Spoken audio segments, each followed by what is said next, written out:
The awakening, Ethan woke up to a strange, cold feeling under his back.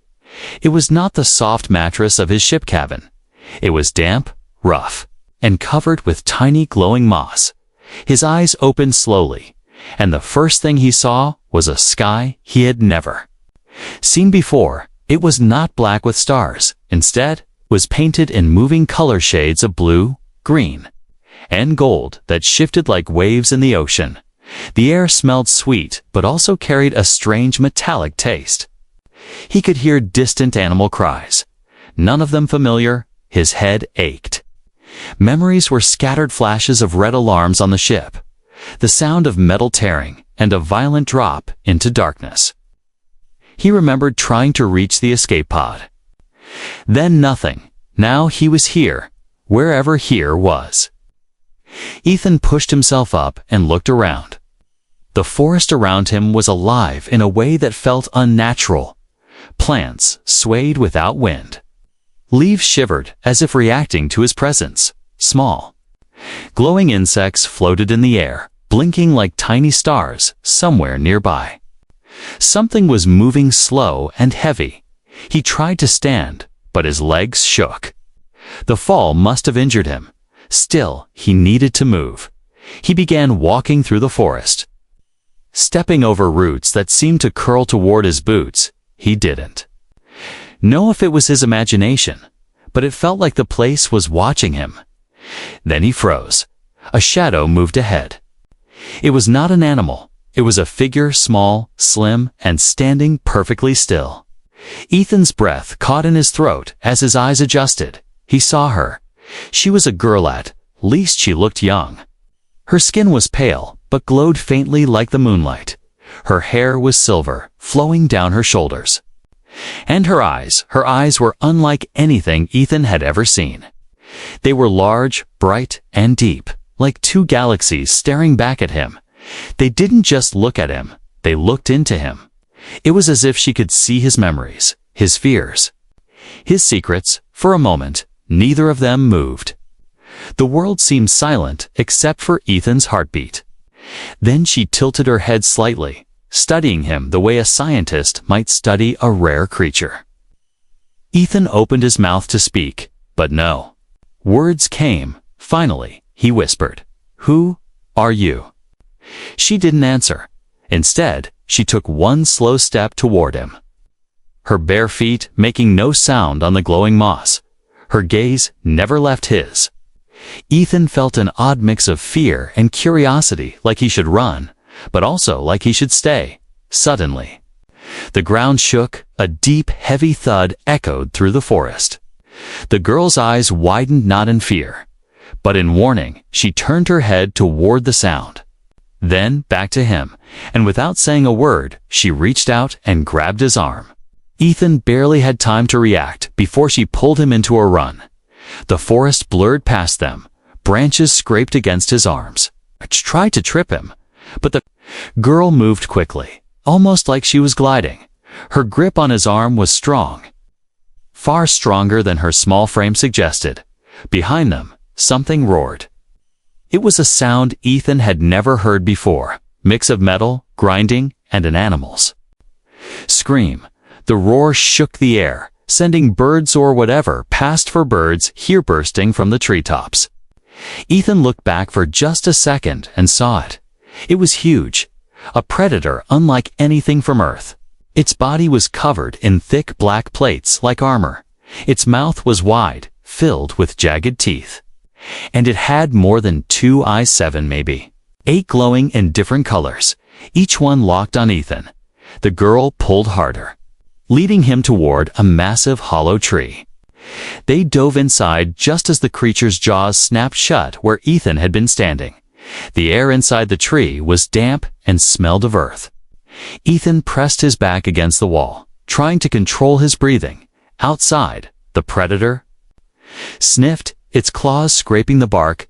Then, after a tense moment, it moved away, its heavy steps fading into the distance. Ethan looked at the girl, still panting. "Why? Why did you help me?" he asked. This time, she spoke. Her voice was soft. almost like a whisper carried on the wind. "You're not supposed to be here, human." Ethan's stomach tightened at the way she said it, like she knew exactly what he was, like she had seen humans before, and maybe they were not welcome here. The forest outside was quiet again, but Ethan felt something deep inside him shift. This was not just an accident. This place, this girl, this moment, it was the beginning of something far bigger than he could understand, and the way her eyes stayed on him made him feel that whatever was coming, he was at the center of it. The air outside the hollow tree was too quiet. Ethan's chest rose and fell quickly as he listened.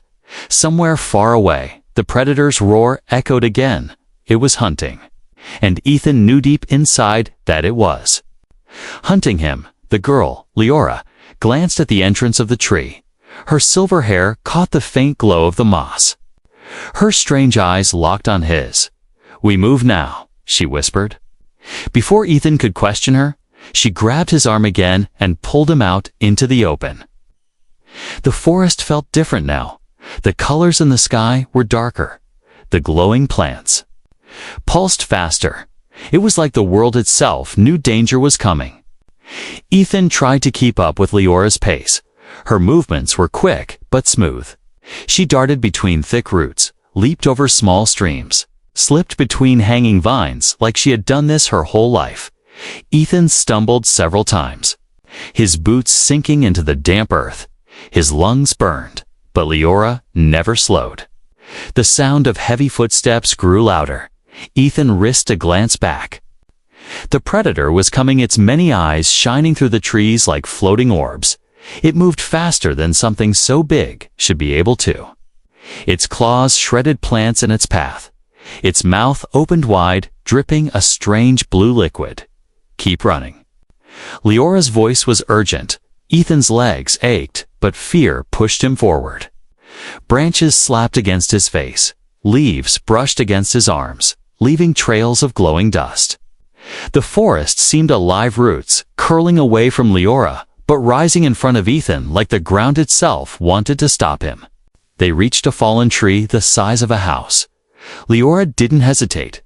She climbed it with quick steps. Ethan followed, slipping once but catching himself from the top. He saw the predator crash into the clearing below. Its massive head swung side to side, sniffing the air. It let out a low, rumbling growl. Ethan felt it in his chest like thunder. Leora jumped down the other side, landing silently. Ethan followed but landed with a thud.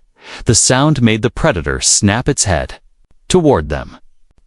It roared again, a deafening sound that made Ethan's ears ring. They ran again, weaving through narrow paths until they reached a river. The water glowed faintly, filled with tiny silver fish that scattered at their arrival. Leora didn't stop. She waded in up to her knees and pulled Ethan along. The current was strong, the cold biting into his skin. "Why the river?" he shouted over the rushing water. "It hides our scent." She replied without looking back. For a moment, Ethan thought they were safe.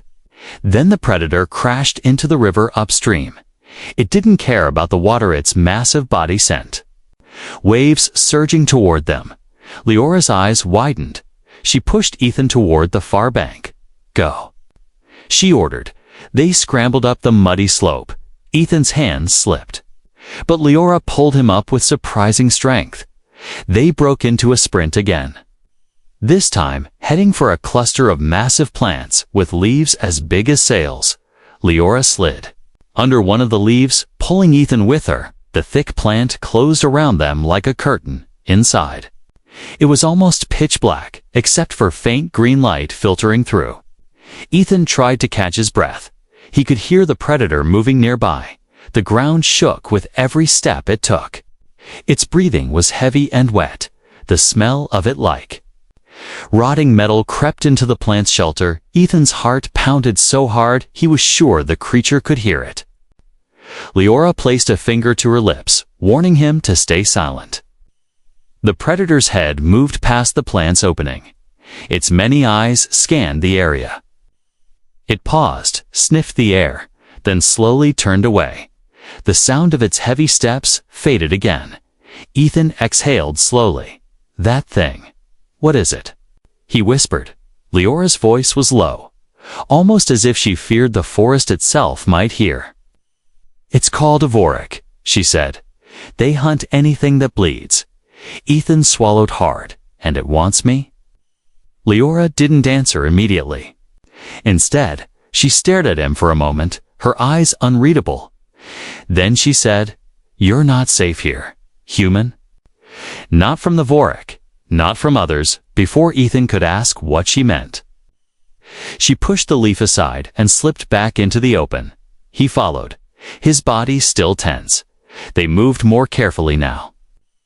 Avoiding open ground, the forest's strange. Lights reflected in Leora's silver hair as she led the way. Every so often, she would stop suddenly, listening. Her movements were so silent, Ethan began to wonder if she was even touching the ground. After what felt like hours, they reached a small rise from the top. Ethan could see a faint glow in the distance.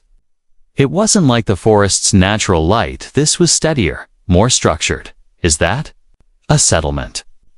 Ethan asked. Leora nodded. "Edge Village," she said. "It's the closest place we can go before nightfall." Ethan felt a flicker of relief, but the way Leora's voice sounded made him uneasy. There was no comfort in her. Tone-only warning. "What's wrong with this place?" he asked. Leora didn't look at him. Instead, she simply said, "You'll see." They started toward the distant glow, but far behind them, deep in the forest, the Awoke let out another roar, and this time it sounded closer. The path to the village was narrow. Tall grass brushed against Ethan's legs, glowing faintly with every step. Strange, bird-like creatures with crystal wings darted from branch to branch above. Watching him with curious eyes, the air was cooler now, and a pale mist rolled in between the trees. Every sound seemed louder in the quiet his breathing, the rustle of leaves and the faint, steady footsteps of Leora ahead of him. The glow from the village grew brighter as they moved. But Ethan noticed something strange. Leora kept glancing over her shoulder. Not at the forest, not at the predator they had escaped, but at him. It was as if she was measuring him, or deciding something. Finally, Ethan couldn't keep silent. "Why do you keep looking at me like that?" he asked. Leora slowed, her gaze fixed forward. "Because," she said quietly, "you don't understand what's waiting for you there." Her words sent a shiver through him. "What's that supposed to mean?"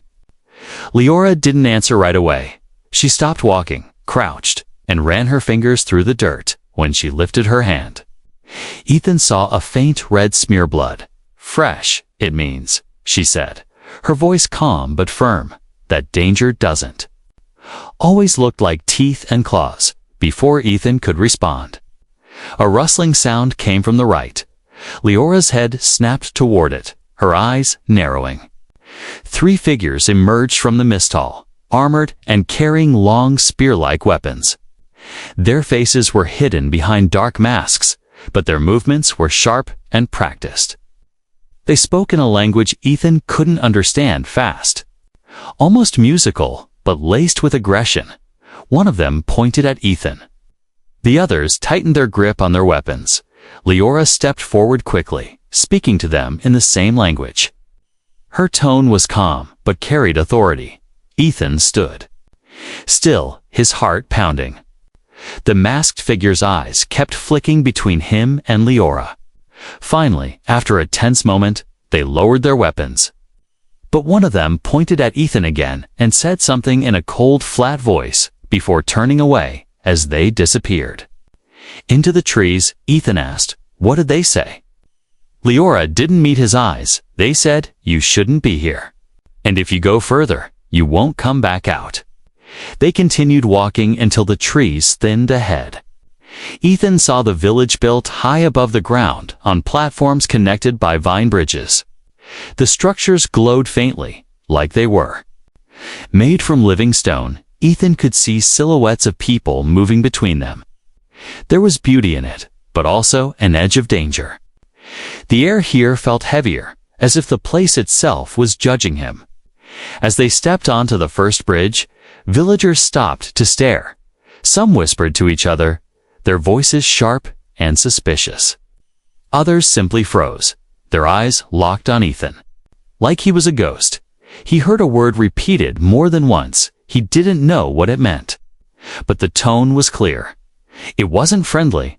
Leora kept moving until they reached the largest platform. An older alien stepped forward, his skin darker, his eyes bright gold. His clothes decorated with symbols Ethan didn't recognize. He looked at Ethan for a long time. Then at Leora. "You brought a human here." His voice was deep and disapproving. Leora stood tall.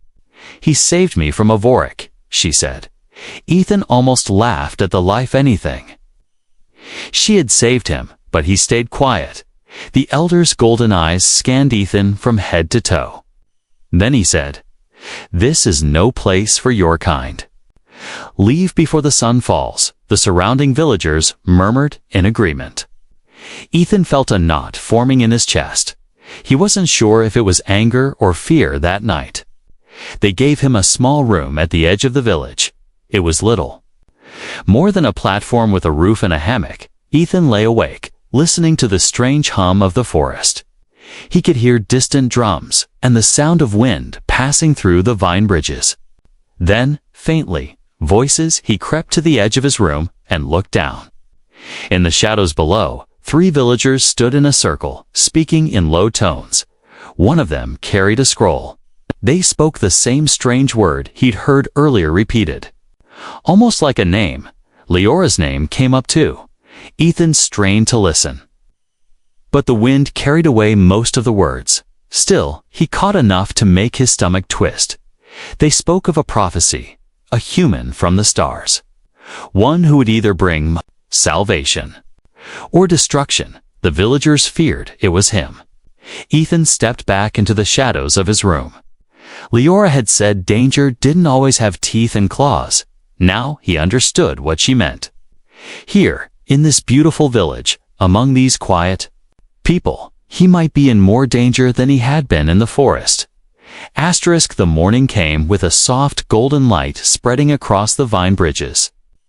Ethan woke to the sound of children's laughter below, for a brief moment. It felt peaceful, like the danger of the forest was far away. But then he noticed the stairs again. Every villager who passed by glanced at him. Some quickly looked away. Others kept their eyes locked on him until he was out of sight. Leora appeared. At the edge of his platform, carrying a small basket of food. She handed it to him without a smile. "You should eat," she said. "We'll need to speak with the elder again today." Ethan frowned. "I thought he told me to leave." "He did," she replied, "but there are other things you need to hear." They crossed the main bridge toward the central platform. The village was more alive now, merchants trading glowing fruit, craftspeople shaping strange materials into weapons and tools. The air was filled with the scent of sweet herbs and something smoky. Ethan noticed that even as people worked, their eyes kept drifting toward him. It wasn't just curiosity, it was suspicion, mixed with something else. Fear. The elder stood, waiting in front of a large, round building decorated with silver patterns. His golden eyes were calm, but unreadable. Inside, the air was cooler, lit by soft blue light from crystal-like stones. Around the walls were carvings, figures of humans and Leora's people standing together, fighting side by side against creatures that looked like the Awoke. Ethan stared at one carving that showed a human holding a glowing sphere above his head. The villagers around him in the image looked either awed or afraid. "That," the elder said, noticing where Ethan was looking, "is from before the war." Ethan turned. "War? Between who?" The elder's voice was slow, deliberate. "Between your kind and ours." Ethan shook his head. "That's impossible. I've never even seen your people before yesterday." "Perhaps not you," the elder said, "but your kind has been here before, and left only death behind." The words hit Ethan hard. He wanted to argue, but the elder's steady gaze made him stop. "This village survives because we keep to ourselves," the elder continued. "We avoid outsiders. But you are different." Ethan didn't like the way he said that. Different how? The elder stepped closer. "Because you match the description of the omen." Leora's eyes flickered at the word. Ethan crossed his arms. "And what is the omen supposed to be?" The elder's voice lowered. "A human who will either bring the end of our people or save them from what is coming." Ethan let out a short laugh, but it didn't feel real. "That's ridiculous." "I'm just trying to get home." The elder didn't smile. "The choice is not always yours." After the meeting, Leora led Ethan back toward the edge of the village. Her silence bothered him. Finally, he asked, "You knew about this prophecy? Didn't you?" She didn't look at him. "I knew there were old stories. I didn't think they were true." Her voice was soft. But there was something she wasn't telling him. He could feel it as they walked. Ethan noticed something strange. 3 masked villagers from the night before were following at a distance.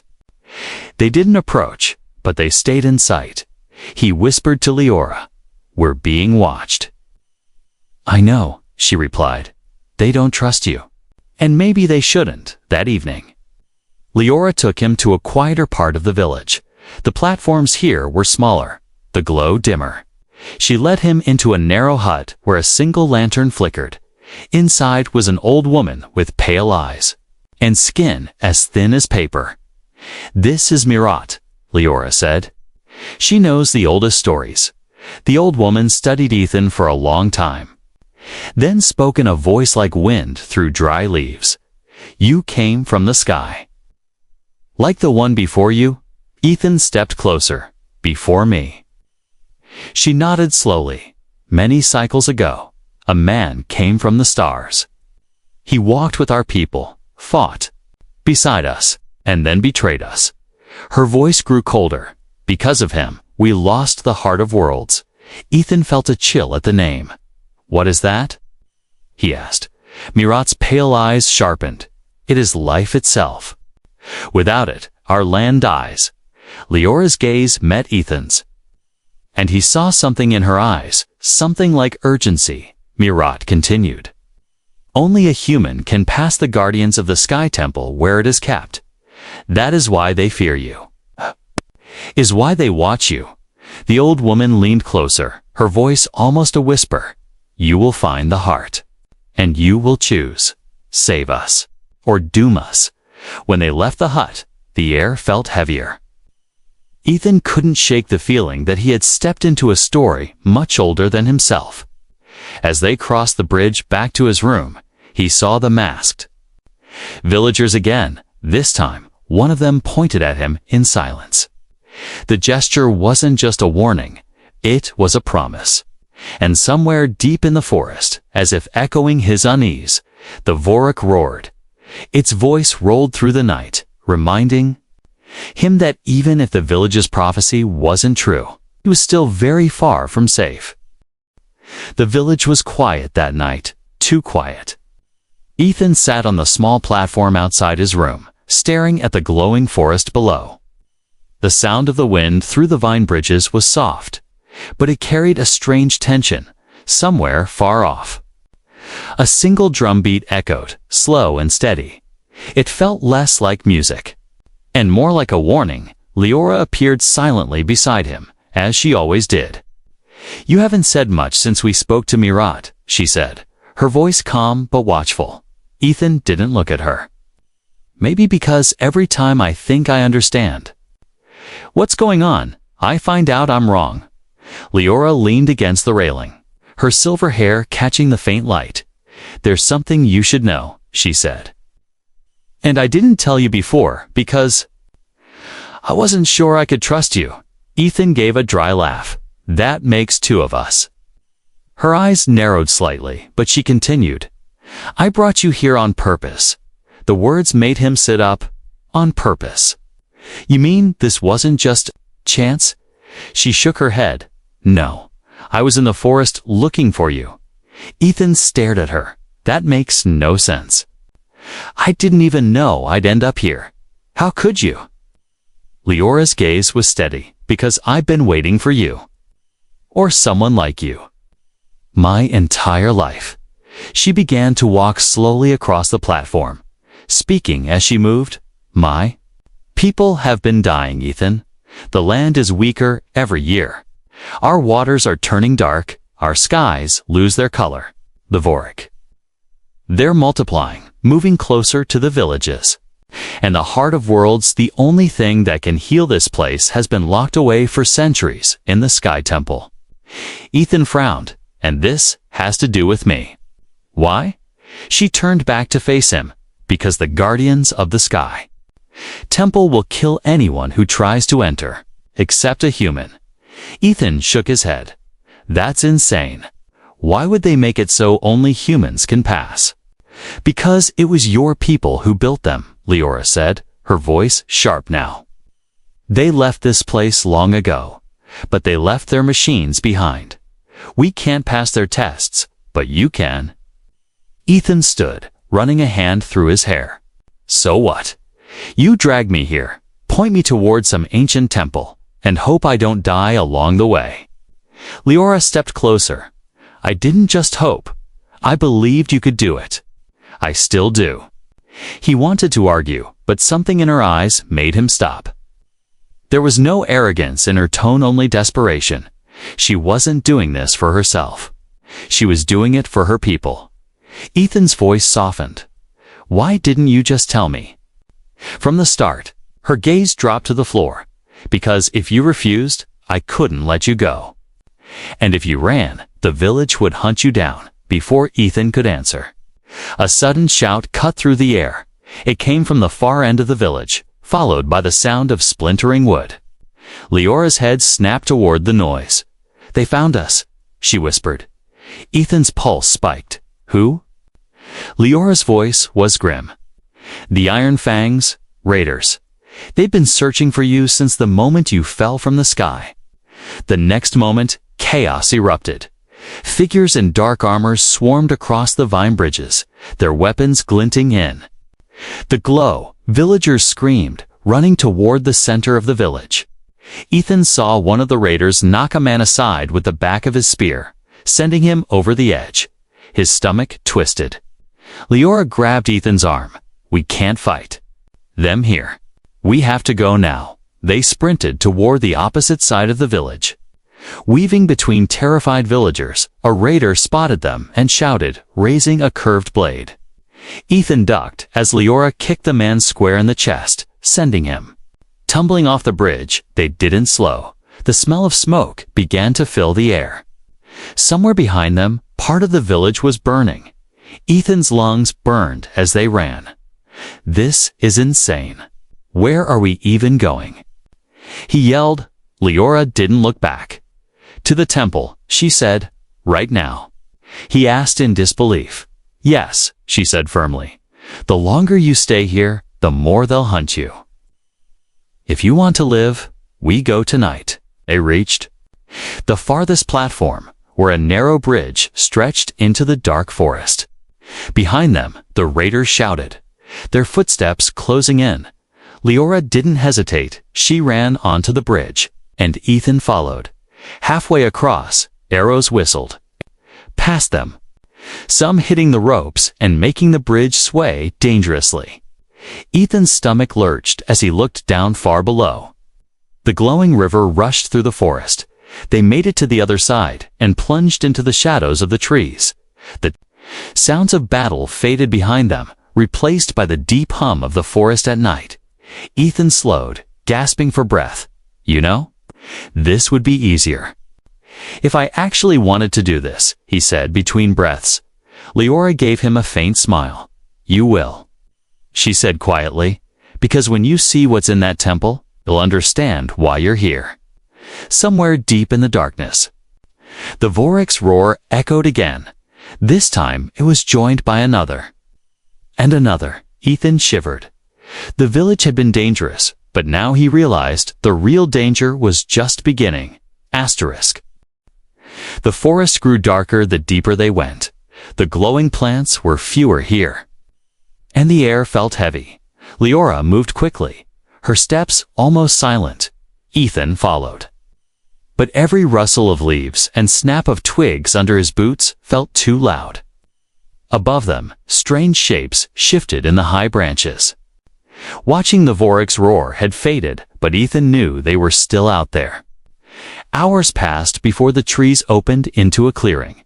Ethan stopped, staring in disbelief.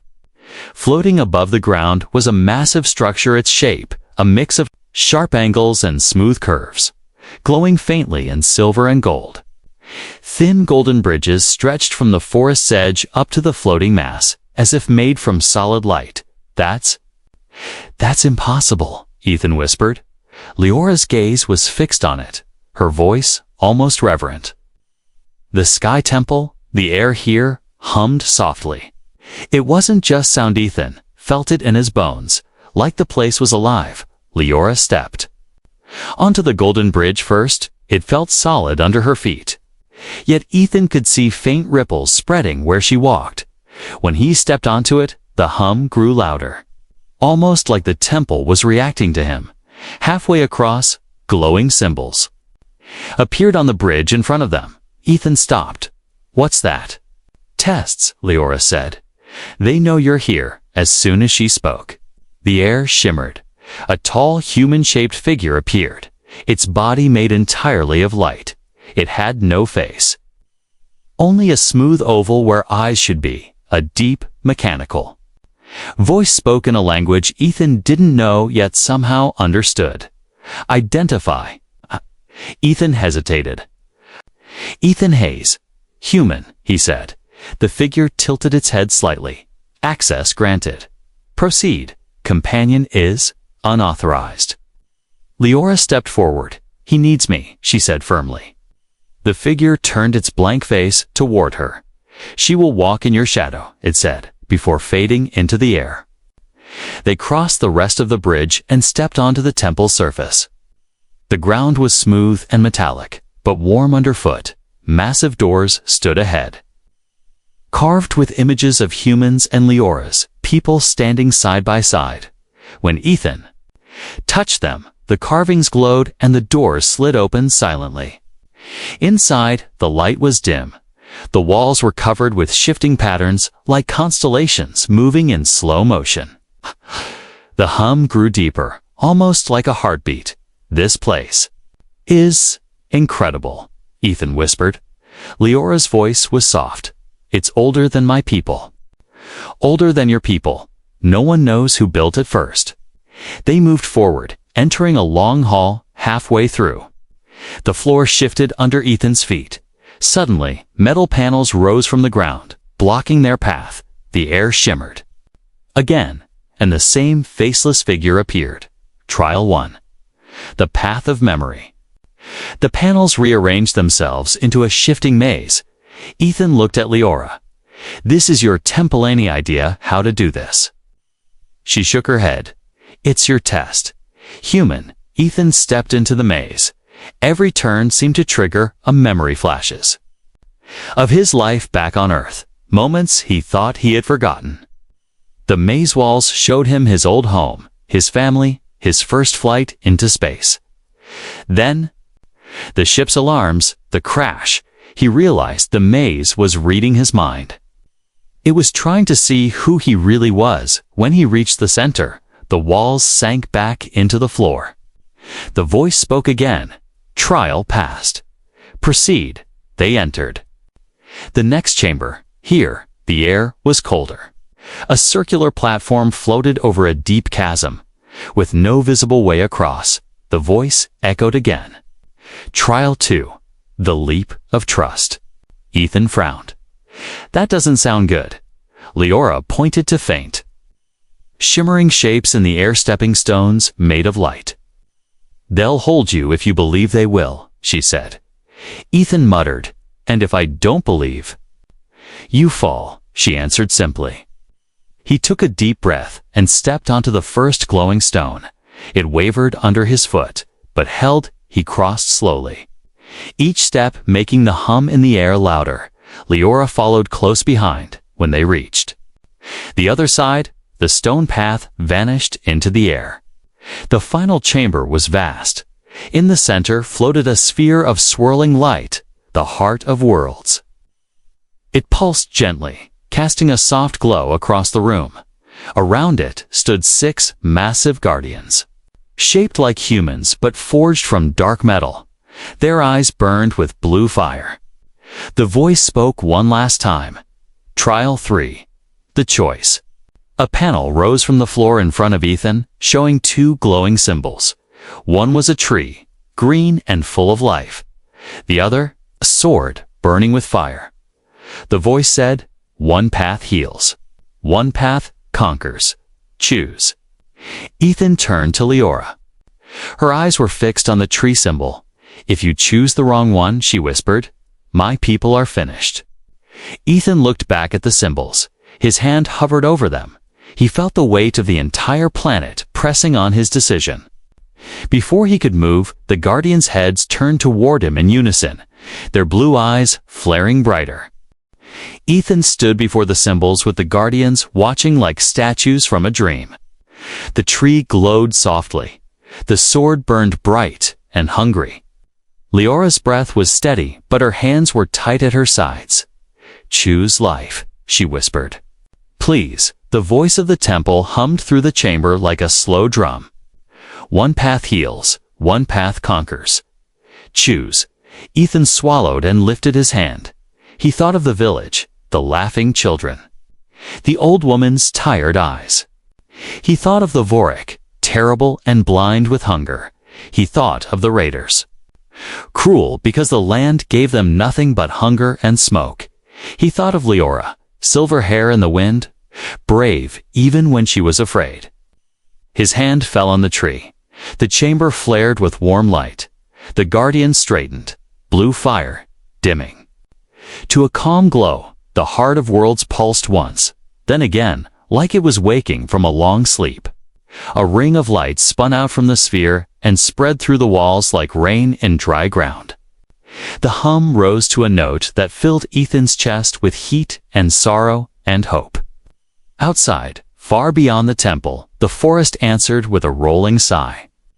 Leora's eyes shone as if the light lived inside them.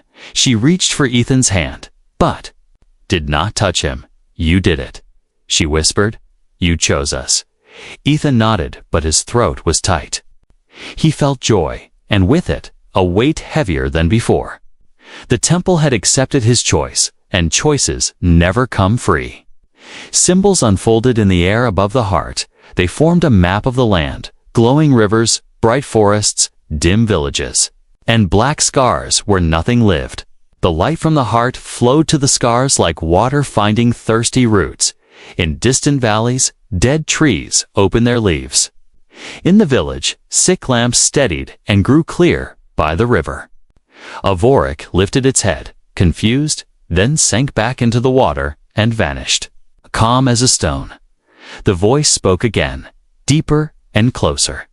"Healing has begun. Balance is restored. Guardian acknowledged." Ethan looked up at the faceless light. "Guardian." He said, "What does that mean?" The figure turned its blank face toward him like a sunrise with no eyes. "The heart chose you to carry its signature. It is bound to your living pattern while you live. The heart flows.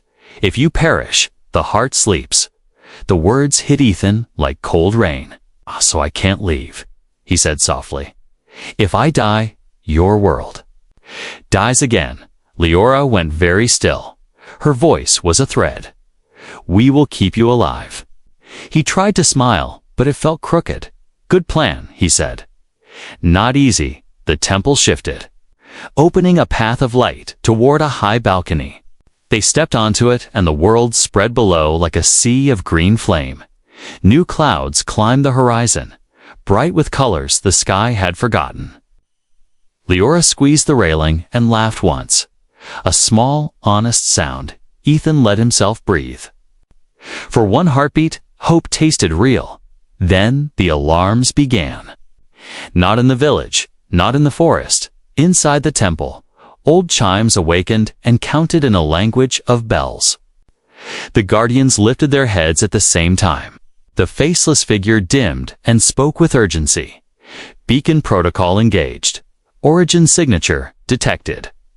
Orbitals responding. Ethan felt his chest go cold. What beacon? He asked. What did? We trigger.